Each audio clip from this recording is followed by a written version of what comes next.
nous allons démarrer, si vous voulez bien, ce side event sur la question de la décarbonation. Heureux d'être là avec la société Loris, Enerlis et l'ensemble des partenaires. Nous devions accueillir le maire de Bessancourt, Jean-Christophe Poulet, mais Jean-Christophe Poulet n'est pas disponible ce matin puisqu'il avait d'autres responsabilités. Et on est très heureux de recevoir son premier adjoint et sa DGS, bienvenue, ainsi que le grand chef de réponses qui pourront être apportées sur les questions de décarbonation par les différentes sociétés qui travaillent autour de la décarbonation et qui nous reçoivent aujourd'hui. Moi, j'ai une première question. D'abord, merci d'être avec nous. Première question, moi je suis élu local, conseiller régional de la région Sud. La question de la décarbonation est une obligation aujourd'hui parce que l'on voit ce qui se passe autour de la planète. On sait les difficultés que l'État a à sortir l'argent. On connaît le millefeuille administratif. Vous, aujourd'hui, comment vous vivez dans cette commune de Bessancourt cette question du financement de la décarbonation et comment vous l'apportez avec l'ensemble des élus de votre majorité? Alors merci Christophe pour cette présentation. Bessancourt, c'est une petite ville, 8000 habitants au sein d'une communauté d'agglomération de 280 000 habitants. Nous sommes une équipe écologiste menée par Jean-Christophe Poulet depuis 2001 et les actions ont été entamées dès le début de son mandat. Donc actuellement, pour parler des travaux qui ont été réalisés dans le cadre de la réduction des gaz à effet de serre, ce que je pourrais dire, c'est qu'on a travaillé sur nos écoles anciennes pour tout ce qui est en termes d'isolation thermique. On a travaillé sur la création d'un écoquartier avec la création d'une école passive. Et puis tout récemment, on a fait une renaturation du centre-bourg qui a permis d'apporter des îlots de fraîcheur au sein du centre-bourg en créant un espace naturel et surtout aussi en mettant en valeur le patrimoine, notamment la mairie, qui était un édifice remarquable sur lequel on a fait une rénovation complète par les façades et aussi par l'isolation thermique des toits. Et dans la poursuite des travaux, on a besoin de faire un état des lieux de nos équipements, de nos bâtiments, pour savoir où on en est et comment on peut progresser dans cette démarche qu'on mène depuis quelques années. Bien sûr, avec le concours de l'État, à travers les aides qu'ils pourront nous donner, même si il y a des réductions de budget, donc on en parlera certainement, mais voilà. Maëva, est-ce que tu veux intervenir aussi sur ce sujet? Comment... Alors, bonjour à tous, merci. Côté service, c'est vrai que nous, l'objectif, c'est de pouvoir accompagner au mieux, je dirais, les ambitions politiques. Il est évident que, de manière générale et nationale, la question de la transition écologique est importante. Elle est particulièrement marquée à Bessancourt, ne serait-ce que par sa couleur politique, et je dirais que notre rôle, nous, service, c'est de pouvoir voir comment accompagner les projets d'un point de vue budgétaire et de pouvoir faire émerger les ressources nécessaires pour la mise en place de ces projets. Pour répondre à votre question, c'est dans l'ordre des priorités qui sont finalement définies par le politique, et la question de la décarbonation et de la réduction des gaz à effet de serre se traduit chez nous par un plan pluriannuel d'investissement. Et de voir comment est-ce qu'on peut, à travers la gestion budgétaire, dégager des capacités de financement de la ville en propre et d'aller chercher des subventions par ailleurs auprès de nos partenaires. Par contre, c'est une évidence. Aujourd'hui, la question, je dirais, de la restriction budgétaire dans une thématique aussi urgente que la transition écologique, ça se fait quand même sentir sur le budget communal. Et comment est-ce qu'on fait, nous, à Bessancourt? Eh bien... je dirais que le politique priorise ses engagements de terrain sur des déclinaisons opérationnelles. Monsieur Leclerc a parlé aujourd'hui de la question de la rénovation énergétique des bâtiments, je dirais de la création d'îlots de fraîcheur, notamment sur la question du centre-bourg. Eh bien, ça a été des projets un petit peu marquants du mandat actuel. ou des mandats précédents. Et comment est-ce qu'on gère la question financière? Eh bien, on va chercher un maximum de subventions là où on peut. Par contre, on a quand même quelques craintes sur les années à venir et sur ce qu'on va pouvoir vraiment mettre en place. Voilà. Merci Maëva. Une question par rapport à notre ami. Moi, je suis toujours fasciné par le travail que vous faites en connaissant bien l'ensemblier. Comment vous abordez la question que portait donc Madame la DGS ou Monsieur l'élu sur le financement, sur accompagner la décarbonation, et quels sont les projets phares que vous pourriez mettre en avant, vous, parce que nous rentrons, et je vais être un peu pervers, nous rentrons dans une phase où les élus aiment quelque chose, c'est se faire réélire. Et quels sont les projets phares que l'on peut montrer à nos concitoyens? Parce que je me rends compte que moi, nous, dans la région sud, on accompagne la décarbonation, sur les transports par exemple, mais ce n'est pas suffisant pour que nos concitoyens, avec le budget vert qu'on a fait voter par la majorité régionale, perçoivent l'intérêt de cette décarbonation. Est-ce que j'ai été clair? Oui, je pense. Alors, par rapport à cette question, effectivement, la problématique des investissements qui va être centrale en tant que collectivité par rapport au budget pour toutes les questions qu'évoquait Christophe. Nous, ce qu'on va pouvoir proposer, c'est mettre l'accent sur les économies qui vont être réalisées à long terme. Ça ne résout pas entièrement la problématique de l'investissement initial qui va être conséquent, notamment sur les matières énergétiques et tout ce qui concerne les bâtiments, les travaux, où on sait que les retours sur investissement peuvent être longs. Dans ce cas-là, nous, ce qu'on va pouvoir proposer, c'est des stratégies à plus long terme où effectivement, on va commencer par prioriser des plus petits travaux moins impactants en termes financiers ou des actions sans travaux, finalement, qui vont concerner autre chose que uniquement vos consommations d'énergie et vos bâtiments. On va pouvoir penser à tout ce qui va être juste de revoir ses méthodes d'achat, les produits qu'on veut consommer et la manière dont on utilise l'espace urbain également. J'entendais hier François de Rugy dans une conférence parler de faire mieux avec moins. Ça va être une des questions centrales. Il va y avoir aussi cette histoire de sobriété qui va engendrer des économies et qui là va pouvoir permettre d'attaquer cette question de la transition en mettant l'accent en priorité sur une réduction des coûts dans un premier temps pour dégager le budget à plus long terme pour réaliser des investissements plus lourds dans un deuxième temps. Est-ce que ce que dit aujourd'hui notre jeune ami sur la prise en compte globale de ce qui peut se passer au niveau d'une commune a un sens aujourd'hui sur une commune comme Bézancourt? Parce que je me souviens de nos vieux slogans d'écologistes où c'était penser global, agir local. Je sais pas si on était vraiment... Et l'offre qu'il propose là, ça va vraiment dans le sens de penser globalement, agir localement. Penser global, oui, en tout cas, c'est une certitude qu'on a, je pense, tant côté élu que côté service.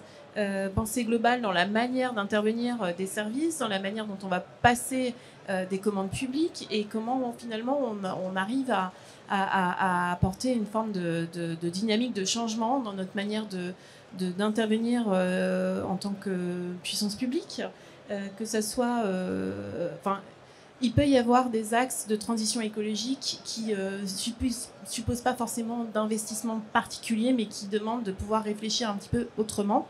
Que ce soit dans la consommation quotidienne des services, que ce soit, on l'a vu il y a un an ou deux, le grand sujet, c'était la question de la réduction énergétique, du fait de l'augmentation de l'énergie liée à la crise ukrainienne.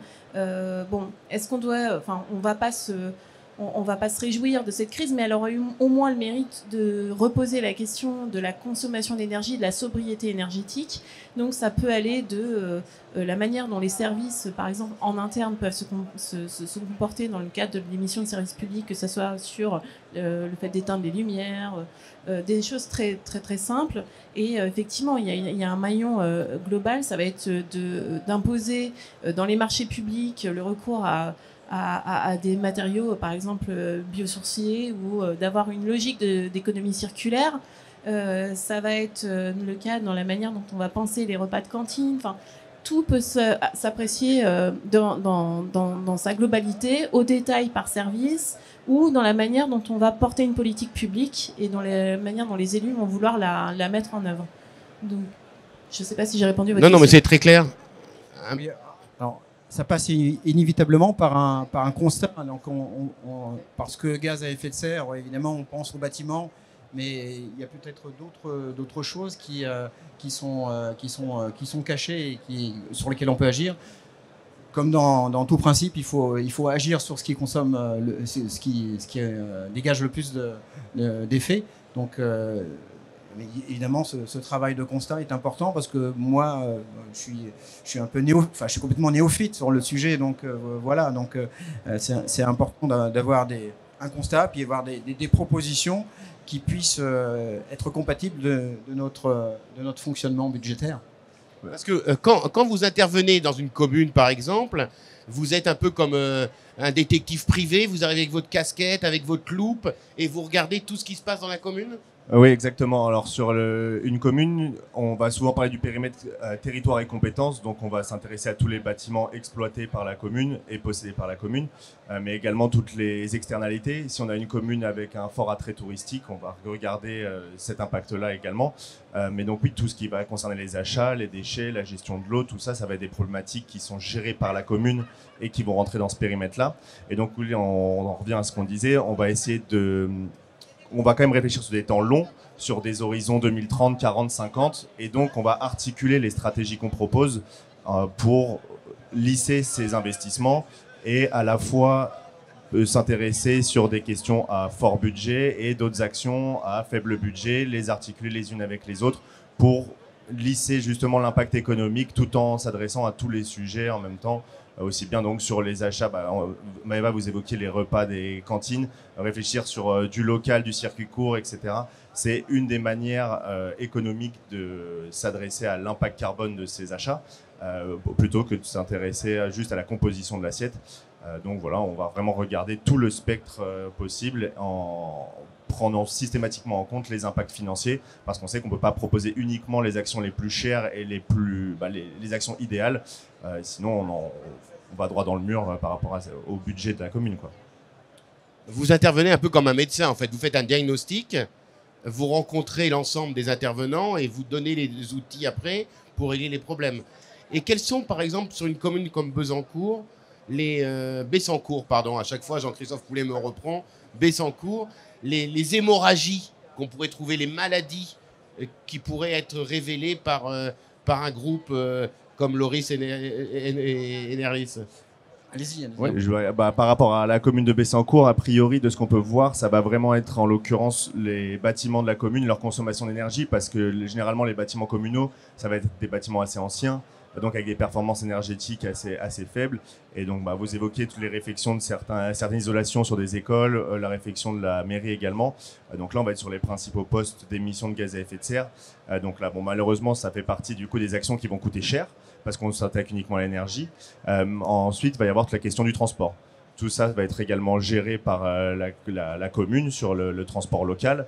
Et donc, ça fait partie des principaux postes d'émission. Sur une commune de cette envergure-là, on va être sur énergie, bâtiment, transport en général. Et il y a un gain financier pour la commune ? Il y a forcément un gain financier pour la commune parce que il y a un gain, je dirais, écologique, mais il y a un gain financier dans nos dépenses de fonctionnement. Le fait de moins consommer, c'est à la fois vertueux en termes d'écologie, mais c'est aussi une vertu budgétaire, de réduire drastiquement les coûts de fonctionnement. Et qui dit réduire les coûts de fonctionnement permet aussi d'augmenter du coup la capacité d'autofinancement de la ville et pour le coup d'investir dans d'autres travaux. Et pour rebondir là-dessus, effectivement, sinon on ne propose pas d'économie à long terme, on ne va pas bien nous accueillir, quoi. Notre objectif, c'est de montrer que, justement, comme le disait Maëva, cette transition écologique va engendrer des économies, c'est de la sobriété également. On ne peut pas juste proposer des investissements, il faut aussi montrer qu'on va réaliser des économies, sinon on n'est pas bien reçu du tout. Et vous avez une fourchette d'économie qui est sur une commune comme Bessancourt. Est-ce que vous avez une fourchette, vous avez une évaluation, par exemple, voilà, une ville de 15 000 ou 30 000 habitants, est-ce que vous avez des... C'est assez compliqué de donner des chiffres parce que chaque commune a sa particularité. Finalement, sur une commune comme Bessancourt, on va être uniquement, les principaux investissements vont être sur les bâtiments, on va être du coup sur des retours sur investissement assez longs parce qu'on va être sur des travaux assez lourds. Long, c'est combien de temps ? long. Pour de l'isolation, du solaire, ça va être des 5, 10, 20 ans ou 30 ans pour du solaire sur du retour sur investissement. Donc en termes d'économie, par exemple, juste changer de source de chauffage en passant du gaz à l'électricité avec des meilleures performances, on estime facilement du 20-30% d'économie sur les factures annuelles. Donc en fonction du coût des travaux, le retour sur investissement va être plus ou moins long, mais sur la facture, sur les coûts d'usage, on va être facilement sur du 20-30% d'économie. On parle effectivement de tout ce qui touche le patrimoine de la commune, mais aussi donc, il y a les habitants. Et les habitants, il faut leur donner aussi des sources pour pouvoir avoir leur action chacun.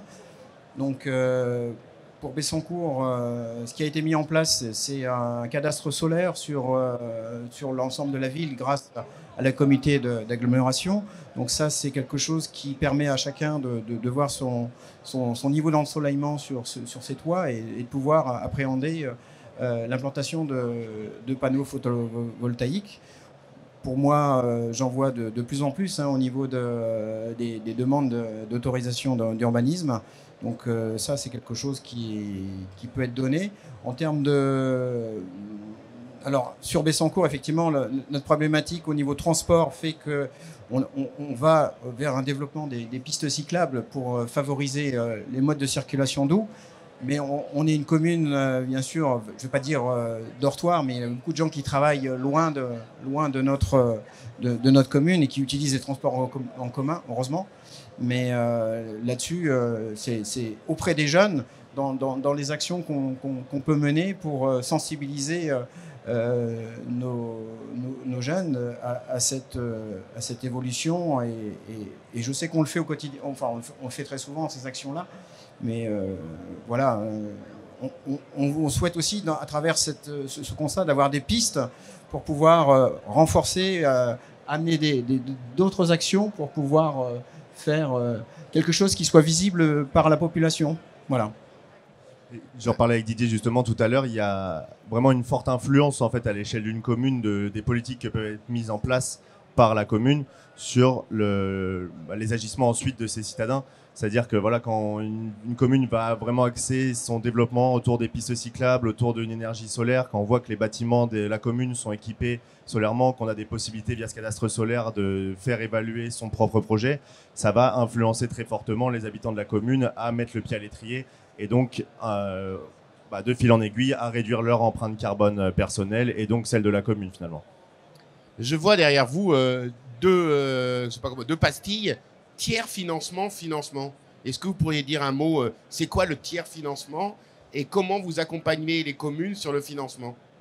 Alors le tiers financement en l'occurrence ici ça concerne surtout du coup Girasol Énergie, donc la partie solaire du groupe Enerlis qui va du coup s'occuper de financer en propre les centrales solaires qui vont être posées par exemple chez des agriculteurs souvent, sur des établissements communaux en échange du coup d'une redevance d'un loyer sur un long terme en attendant le retour sur investissement permis par les économies sur facture engendrées par la production solaire.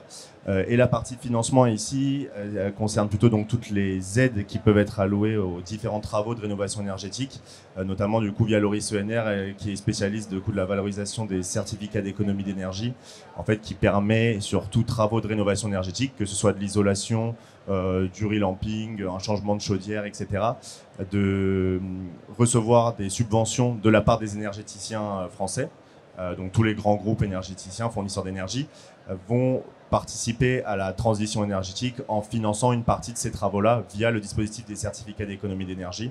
Et donc pour ça, c'est en attestant via les performances atteintes par les travaux, donc en regardant la performance d'un isolant, etc., on va pouvoir bénéficier de certaines primes sur les travaux. Je suppose que vous en avez probablement bénéficié sur vos travaux de réfection et d'isolation.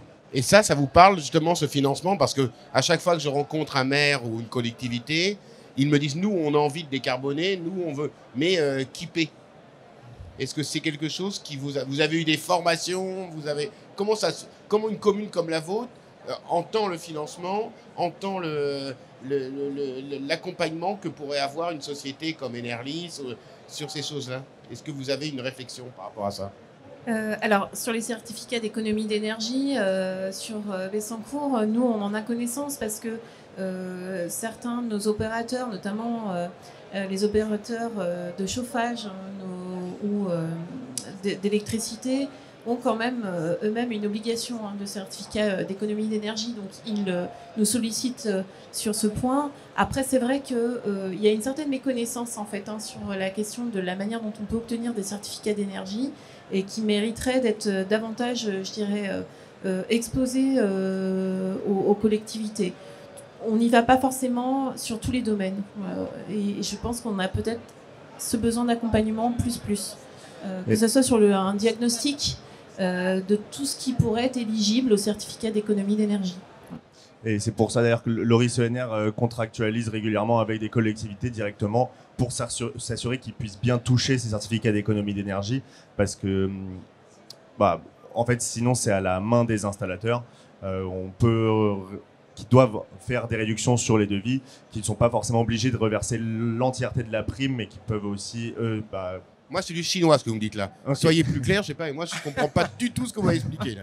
Okay, alors l'objectif étant que l'ORIS ENR accompagne ses clients pour s'assurer qu'ils touchent vraiment l'entièreté de la prime due par les travaux. Voilà, tout simplement. La prime qui vient d'où ? Qui vient de l'économie d'énergie engendrée par les travaux. Voilà, les travaux, via les factures, via les audits qu'on peut en faire éventuellement quand c'est nécessaire, vont attester d'une performance énergétique améliorée. Donc une économie d'énergie qui, sur le long terme, est censée réduire du coup nos coûts.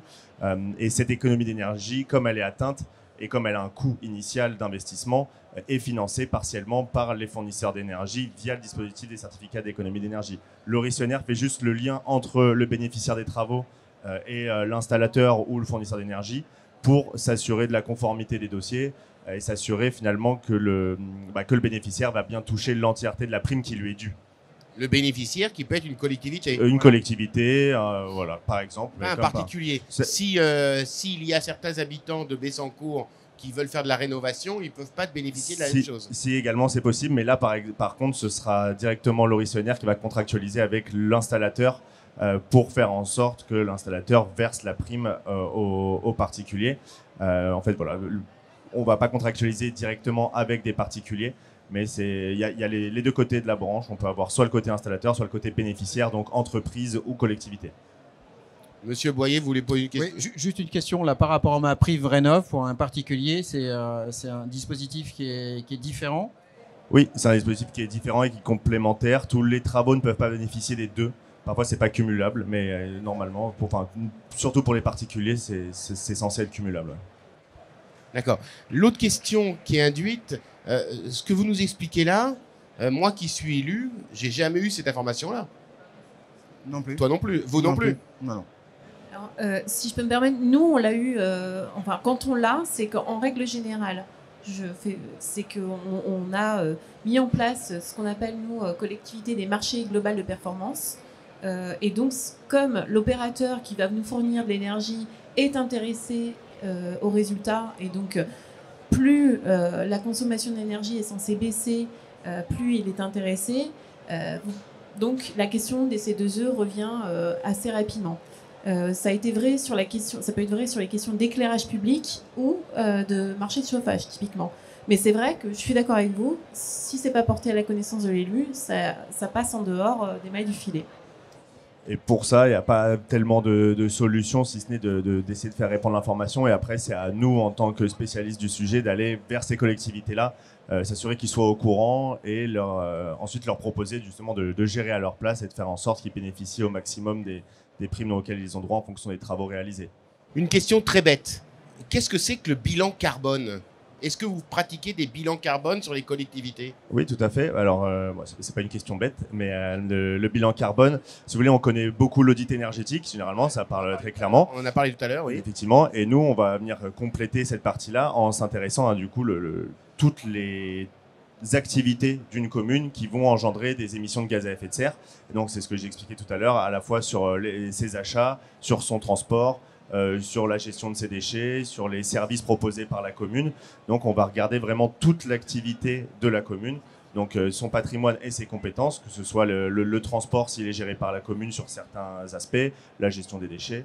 Et on va faire des estimations en récoltant un maximum de données chez la collectivité de quelle est l'empreinte carbone, donc mesurer les émissions de gaz à effet de serre, donc très concrètement des kilogrammes ou des tonnes de CO2 sur chaque flux qui est géré par la commune.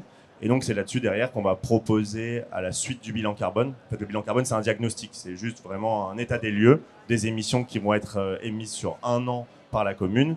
Et on va proposer ensuite des stratégies sur 5, 10, 15, 20 ans pour mettre en place tout un tas d'actions qui vont permettre de réduire au fur et à mesure ces émissions de gaz à effet de serre. Et donc, ce qu'on évoquait en début d'intervention, sur la partie énergie, on va globalement faire les mêmes préconisations qu'un audit énergétique. Donc là, on va être sur des travaux qui vont engendrer des coûts assez forts et des retours sur investissement assez longs. Mais sur tout le reste, on va plutôt parler sobriété, politique d'achat, achat responsable, réduction des déchets, voilà, tous ces sujets qui peuvent engendrer à la fois des économies et surtout une réduction d'empreinte carbone, parce que c'est notre cœur de métier in fine. Juste une question là. Nous, on fait partie d'une grosse communauté de communes, 280 000 habitants, et on n'est que 8 000 habitants. Donc, est-ce que c'est raisonnable de faire un bilan carbone à l'échelle de la commune? Faut-il, puisqu'il y a des choses qui ne sont pas maîtrisées par la commune, on parlait des déchets par exemple, ça c'est une compétence qui n'est pas de notre ressort. Donc, faut-il mieux faire un travail au sein d'une communauté d'agglomération ou plutôt travailler séparément? Voilà ma question. Alors, en fait, le plus intéressant, c'est de faire le travail à chaque échelle. Aujourd'hui, il y a une obligation légale. Donc, la loi française oblige toute collectivité de plus de 50 000 habitants à réaliser son bilan carbone et à le publier. Donc, vous, Bessancourt, en tant que commune de 8 000 habitants, vous n'êtes pas obligé de le faire. En revanche, la communauté de communes à laquelle vous appartenez, elle, est obligée de le faire. Donc, quand on va s'intéresser au bilan carbone de cette communauté de communes, donc de 280 000 habitants, là, on va s'intéresser à son patrimoine et ses compétences à elle. Donc, en l'occurrence, par exemple, la gestion des déchets, si sur la commune de Bessancourt, c'est géré au niveau de l'agglomération, ça ne rentrera pas du coup dans le bilan carbone de la commune si elle le faisait seule, mais dans le bilan carbone de la communauté de communes.